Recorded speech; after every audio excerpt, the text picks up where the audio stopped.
পঞ্চম শ্রেণীর গণিত। তো আজকে আমরা সমাধান করব এই যে পৃষ্ঠা নাম্বার 46। তো আজকে আমরা শুধু 46 পৃষ্ঠার সমাধান করব। তো পরবর্তীতে 47 পৃষ্ঠার ভিডিও দেখার জন্য অবশ্যই সাবস্ক্রাইব মাই চ্যানেল। তো দেখো আমাদের এখানে কি আছে, চলো পারি কি না।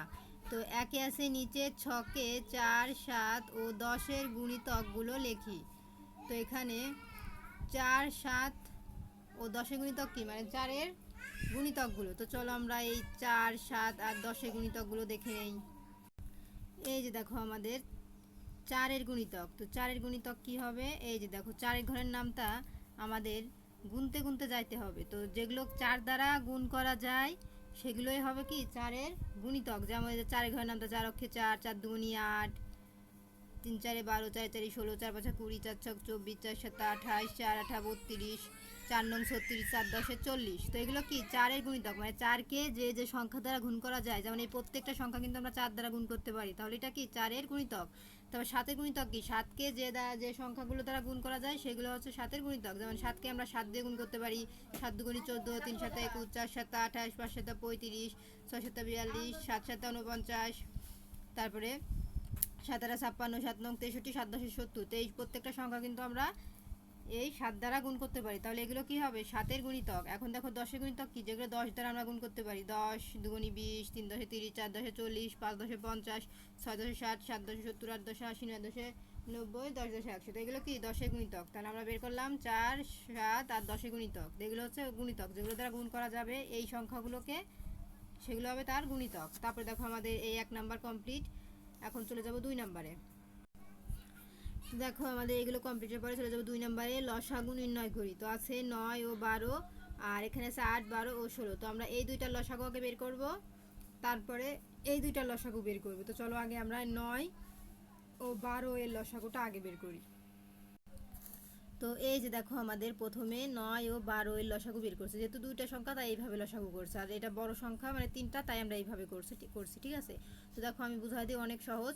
9 ও 12, তো 9 ও 12 এর লসাগু কি হবে, আমাদের গুণ করতে হবে। তাহলে 9 এর গুণিতক কি কি হবে, 9কে কি কি দ্বারা গুণ করা যায়, যে 9 এর গুণিতক এই যে 9, 9 দুগুণী কত হবে 18, তা 9, 18, 27, 36, 45, 54, 63, 72, 81, 9 নং 81, ঠিক আছে।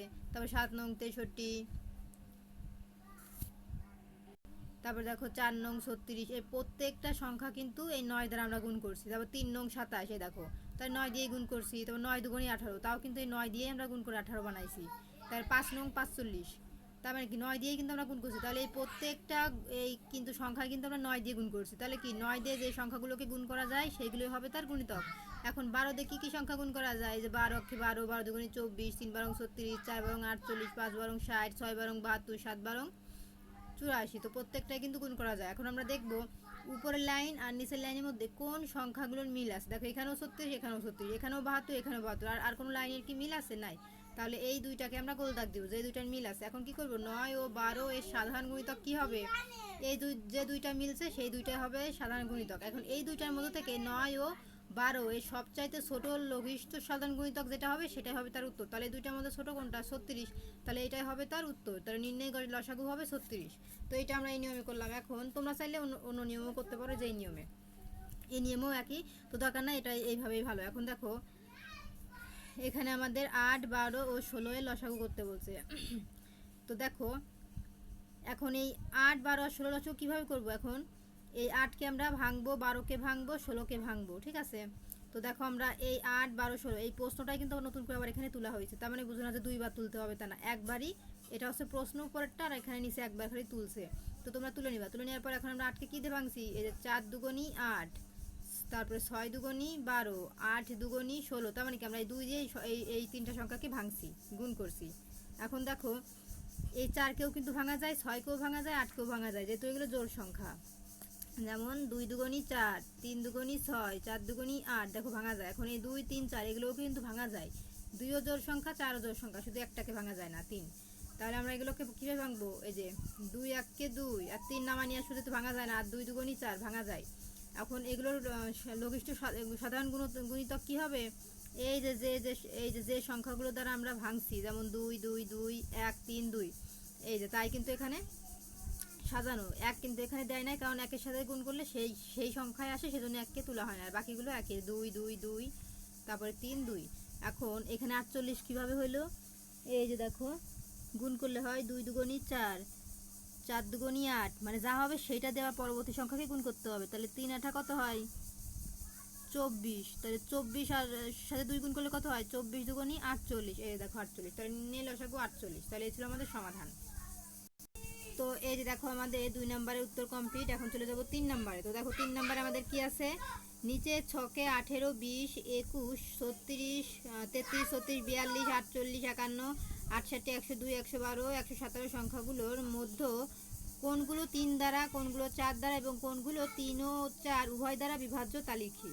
তো 3 দ্বারা বিভাজ্য কোনগুলো, মানে এই সংখ্যাগুলোর মধ্যে কোনগুলো 3 দ্বারা বিভাজ্য, আর কোনগুলো 4 দ্বারা বিভাজ্য, আর কোনগুলো 3 ও 4 উভয় দ্বারা বিভাজ্য, তা আমরা এর মধ্যে লিখবো। চলো দেখে নিই। তো দেখো 3 দ্বারা বিভাজ্য সংখ্যা কোনগুলো, এবং আমি তোমাদের বুঝাইও দিচ্ছি যে 3 দিয়ে বিভাজ্য কেন হলো। এই যে যে প্রত্যেকটা সংখ্যা, এই প্রত্যেকটা সংখ্যা কিন্তু আমাদের 3 দ্বারা গুণ করা যায়। যে যে সংখ্যা 3 দ্বারা গুণ করা যায় সেইগুলো হবে 3 দ্বারা বিভাজ্য। যেমন 18, 3 6 কিন্তু 18, তাহলে কি 3 দ্বারা গুণ করা যায়, তাহলে এটা 3 দ্বারা বিভাজ্য। 21, 3 7 21, 3 দিয়ে কিন্তু গুণ করা। তারপরে 33, ঠিক আছে, এখানে যে 3 11, আমরা যদি 11কে 3 বার গুণ করি তাহলে 33 হচ্ছে। তারপরে 36, 4 নং সরি, আমরা যদি 12কে 3 বার গুণ করি 3 বারং 36 হচ্ছে। তারপর দেখো এখানে 42, আমরা যদি 13কে 14কে 3 বার গুণ করি 3 14 42 হচ্ছে। তারপরে 48, হ্যাঁ, আমরা যদি 3 বার 16কে গুণ করি তাহলে আমাদের 48 হচ্ছে। তারপর দেখো 51, 17 যদি আমরা 3 বার গুণ করি তাহলে আমাদের 51 হচ্ছে। তারপরে 102, আমরা যদি 34কে 3 দিয়ে গুণ করি তাহলে আমাদের 102 হচ্ছে। প্রত্যেকটাই কিন্তু 3 দ্বারা বিভাজ্য। তারপরে দেখো আমরা যদি 39কে 3 বার গুণ করি 3 39 কিন্তু আমাদের 117 হচ্ছে। তার মানে কি সবগুলোই কিন্তু 3 দ্বারা বিভাজ্য। এখন দেখো 4 দ্বারা বিভাজ্য কি, এই প্রত্যেকটা সংখ্যা কিন্তু আমাদের 4 দ্বারা গুণ করা যায়। যেমন ধরো 4 5 20, তারপরে 4 নং 36, তার মানে কি 4 দিয়ে 36কে গুণ করা যায়। তারপরে 48, 4 বারং 48। তারপরে দেখো এখানে 68, আমরা যদি 34কে, তারপরে দেখো 68, তো 68কে আমরা যদি 17কে 4 বার গুণ করি 4 17 68 হচ্ছে। তারপরে 112, আমরা যদি 28কে 4 বার গুণ করি 4 28 কিন্তু 112 হচ্ছে, ঠিক আছে। তার মানে কি প্রত্যেকটা সংখ্যাকে আমরা 4 দ্বারা গুণ করতে পারি, যে এর মধ্য থেকে নিতে হবে মিল করে কোনগুলো 4 দ্বারা বিভাজ্য। তাহলে কোনগুলো 3 দ্বারা, কোনগুলো 4 দ্বারা তোমরা বুঝেছো। এখন 3 ও 4 উভয় সংখ্যা দ্বারা এই 36কে গুণ করা যায়। যেমন ধরো 36, 3 12 কিন্তু 36, এটাকে কিন্তু 36 দিয়ে গুণ করা যায়। আবার 4 নং 36, 4 দিয়েও কিন্তু গুণ করা যায়। আবার 48, ঠিক আছে, 48কে যদি 4 বারং কিন্তু 48, ঠিক আছে, আমরা 4 দিয়ে যদি গুণ করি যে 4 বারং 48, আবার এই 3 দ্বারাও কিন্তু আমাদের 48কে গুণ করা যায়। 16কে যদি আমরা 3 বার নেই গুণ করি 3 16 কিন্তু 48, তার মানে কি 3 দিয়ে 16কে গুণ করলে 3 16 48, আর 4 বারং 36, 4 দিয়ে যদি আমরা 12কে 4 বার নিই 36, তার মানে কি আমরা 4 ও 3 উভয় দ্বারাই কিন্তু এই দুটো সংখ্যাকে বিভাজ্য করা যায়। তার মানে কি এই ঘরে কি কি বসবে আমি তোমাদের বুঝাই দিলাম। তো দেখো আমাদের এই সংখ্যাগুলো কি কি হবে আমি তোমাদের বুঝাই দিচ্ছি। এখন চলে যাবো 4 নাম্বার। নিচের ছকে 18 24 ও 36 গুণনীয়ক লিখি। মানে এখানে 18 24 ও 36 তিন ঘরে লিখে এদের গুণনীয়কগুলো আমরা এর মধ্যে লিখবো। চলো দেখে নেই। তো এই যে দেখো উত্তর। তো 18 গুণনীয়ক কি, যে সংখ্যা দ্বারা 18কে গুণ করা যায়, যেমন 2 অক্ষে 2, তারপর 3 দুগুণী 6, তারপর 3 তিরিক্ষে 9, 9 দুগুণী 18। তাহলে এই সংখ্যাগুলো দ্বারা কিন্তু আমরা 18কে গুণ করতে পারি। তো এটা এগুলো হচ্ছে 18 গুণনীয়ক। এখন দেখো 24কে আমরা কী দ্বারা ভাঙতে পারি, যেমন 2 অক্ষে 2, তারপর দেখো 2 দুগুণী 4, তারপরে দেখো এই যে 4 দুগুণী 8, তারপরে 3 দুগুণী 6, তারপর দেখো 6 দুগুণী 12, 12 দুগুণী 24। এই প্রত্যেকটা সংখ্যা দিয়ে কিন্তু আমরা 24কে ভাঙতে পারি, গুনতে পারি। এখন দেখো এখানে আছে 36, তো 36কে আমরা কী কী সংখ্যা দিয়ে গুণ করতে পারি, মানে ভাঙতে পারি। এই যে 2 অক্ষে 2, তারপর দেখো এই 2 দুগুণী 4, তারপরে 3 দুগুণী 6, তারপরে যে 3 তিরিক্ষে 9, এই যে 6 দুগুণী 12, ঠিক আছে, 9 দুগুণী 18, 18 দুগুণী 36। তাহলে এই প্রত্যেকটা সংখ্যা দিয়ে কিন্তু আমরা এই 36কে ভাঙতে পারি। তাহলে এগুলোর গুণনীয়ক এইগুলো, ঠিক আছে। তারপর দেখো আমাদের 4 নাম্বার কমপ্লিট। এখন চলে যাবো 5 নাম্বারে। 5 নাম্বারে বলেছে 6 8 ও 12 এর গসাগু নির্ণয় করি। মানে এই তিনটা দিয়ে আমরা একটা গসাগু নির্ণয় করবো। তো চলো আমরা দেখে নিই আগের মতো এদের গুণনীয়ক বের করতে হবে। এই যে দেখো, তো 6 গুণনীয়ক কী কী, মানে 6কে আমরা কী কী দিয়ে ভাঙতে পারি, এই যে এই সংখ্যা দ্বারা, যেমন 2 অক্ষে 2, তারপরে তিন দুগুণী ছয়, তার মানে কি এই কয়টা দিয়ে কিন্তু আমরা ছয়কে ভাঙতে পারি। আর আটকে আমরা কী কী দিয়ে ভাঙতে পারি? দুই অক্ষে দুই, দুই দুগুণী চার, চার দুগুণী আট, এইগুলো দিয়ে কিন্তু আমরা আটকে ভাঙতে পারি। এখন 12কে কী কী দিয়ে ভাঙতে পারি? দুই অক্ষে দুই, তারপরে দুই দুগুণী চার, তিন দুগুণী ছয়, ছয় দুগুণী 12, এই সংখ্যা দিয়ে কিন্তু আমরা এই 12কে ভাঙতে পারি। তাহলে 12-এর গুণনীয়ক এইগুলো। এখন 6, 8 ও 12 এর সাধারণ গুণনীয়ক কোনগুলো? এখন এইটা এইটা আর এইটা তিনটা ঘরের মধ্যে যে সংখ্যাগুলো মিলবে সেগুলো হবে গুণনীয়ক। দেখো এই ঘরে এক, এই ঘরে এক, এই ঘরে এক, তার মানে কি তিনটা ঘরে এক আছে, তাহলে আমরা একটা এক নিব। এই ঘরে দুই, এই ঘরে দুই, এই ঘরে দুই, তাহলে আমরা এখানে একটা দুই নিব। আর কোনো সংখ্যার সাথে কিন্তু কোনো সংখ্যা মিলে না, তাই আমাদের এই তিনটা সংখ্যার সাধারণ গুণনীয়ক হবে 1 ও 2। এখন 6, 8 ও 12 এর সবচেয়ে বড় যেটা ঘনিষ্ঠ সাধারণ গুণনীয়ক ওইটা হবে আমাদের গুণনীয়ক। তো এর মধ্যে দুইটার মধ্যে বড় কোনটা? 2 বড়, তাহলে আমরা 2 হবে আমাদের সাধারণ গুণনীয়ক। অতএব 6, 8 ও 12 এর গসাগু হবে 2। এটা গুণনীয়ক যেটা হবে সেটা হবে আমাদের গসাগু। তো এটাই ছিল আমাদের উত্তর।